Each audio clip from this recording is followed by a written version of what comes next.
with a recap of the ridiculously long 3-part Real Housewives of Atlanta reunion special. Yeah, I'm trying to figure out why there are 3 parts. Yes, and the third part was an hour and 30 freaking minutes. So is it always like that? No, it's usually 2 parts. Oh. So it literally was 3.5 hours of a reunion special. So we're going to try to be as concise as possible and keep this as short as possible. But we are reviewing 3 separate reunion specials. So on the first one, pretty much Nene and Cynthia kind of recapping their friendship and why they hadn't really been talking over the last few weeks. And pretty much it all goes back to when Nene called Peter B-I-T-C-H. Apparently Cynthia's got other people in her ear talking about how you just gonna let her disrespect your husband like that. And personally, I agree.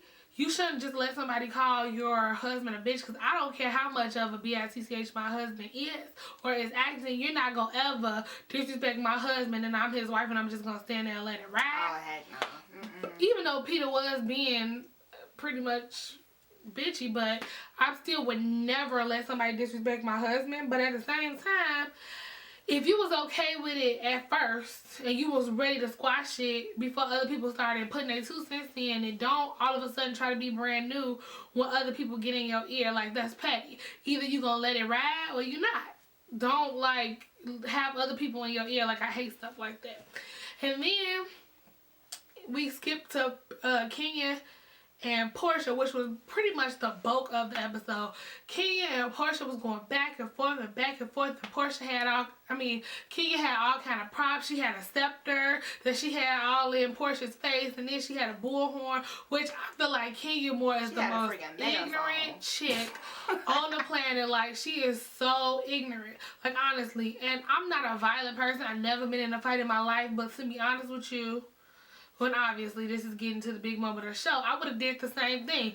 It's no way in hell you're gonna talk over me every time I open my mouth, say stuff about my marriage, and not even let me defend myself. And then not only are you pointing something in my face, and when I pull it out of your hand, you gonna go get a bullhorn and talk over me every time I open my mouth? No, I probably would have blacked out and snatched her too. So, like, it was just building up to that. It honestly was. Like, and then after that, stuff just got crazy. Portia was all on the floor. Everybody was on top of her, holding her down.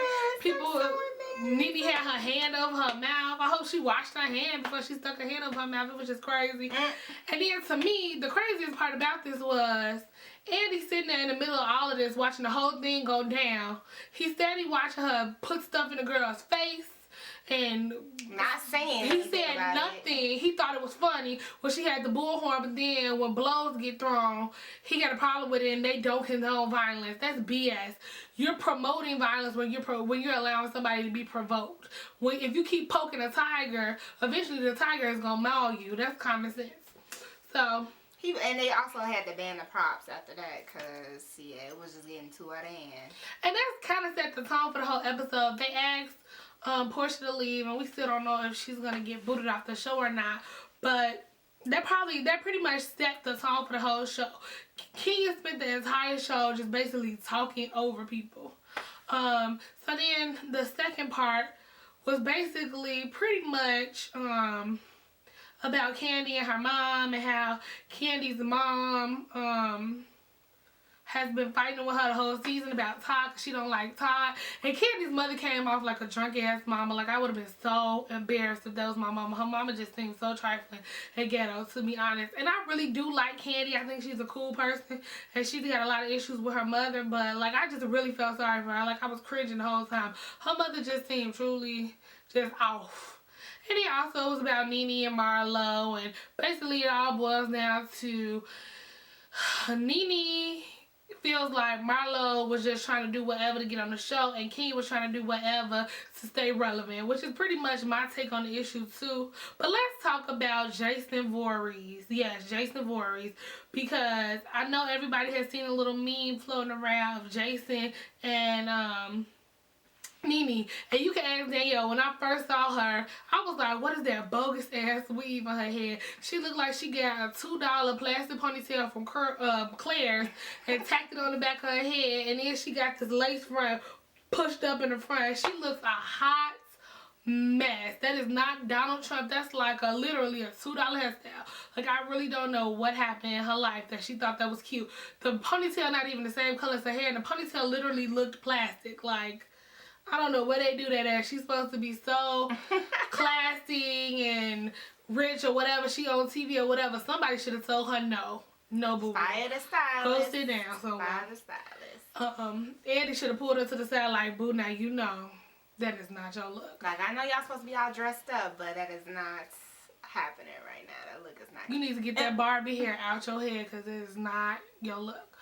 So, basically, Cynthia, Nene, not friends no more.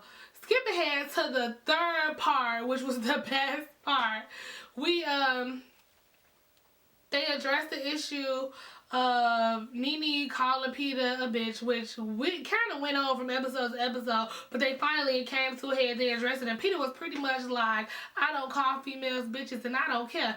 When it's all said and done, I'm gonna say what I want to say. I'm gonna do what I want to do. So you could call me the next housewife or not. I don't care.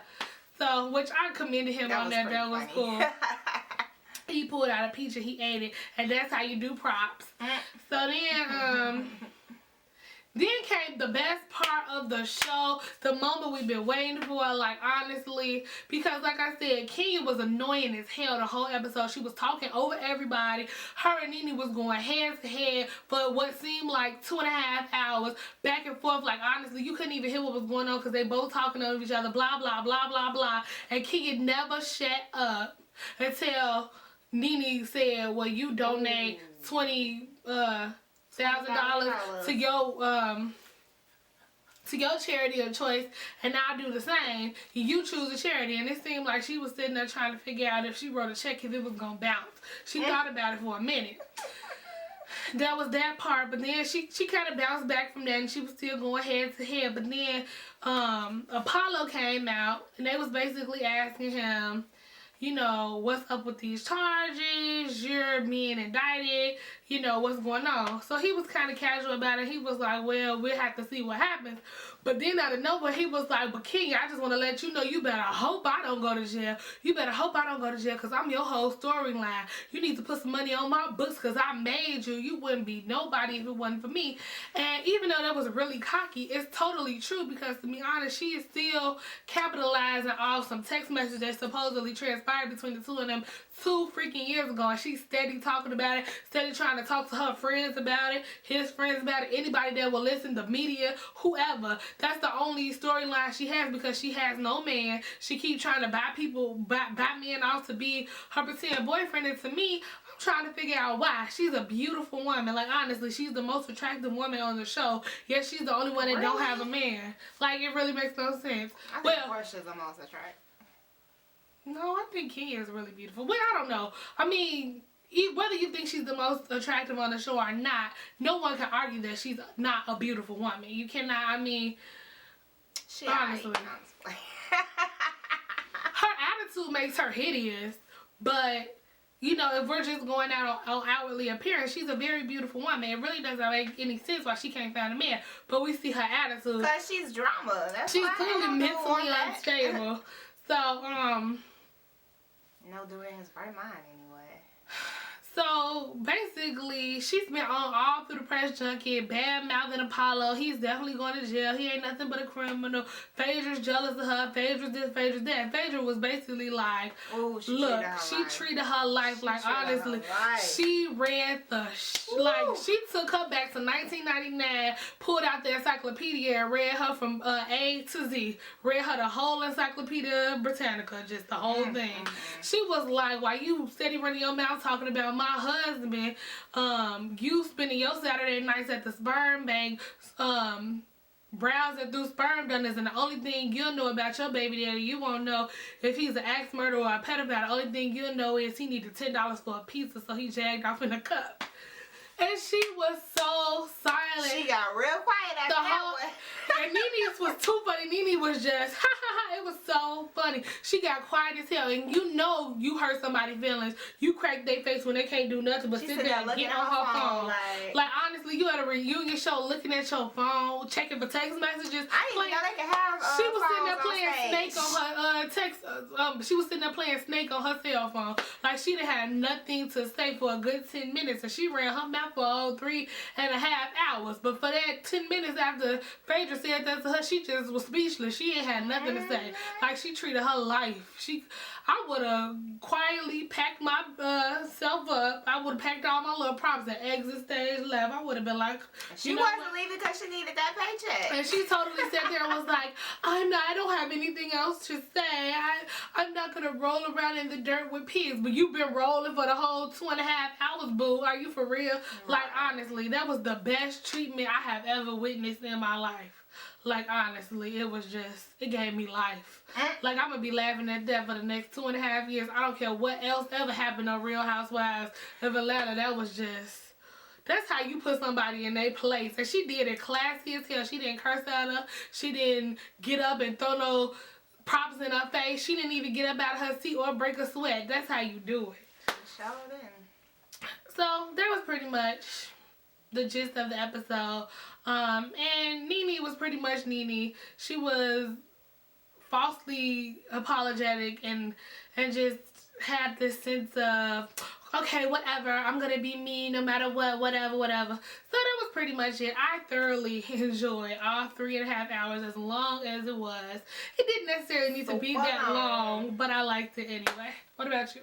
It was cool. It was cool. Alright, so that was our take on the Real Housewives of Atlanta reunion special. So stay tuned if you want to see more recaps of your favorite shows. Please comment below and let us know if there's anything that you would like for us to review. And like this video if you are going to miss Real Housewives of Atlanta until next season.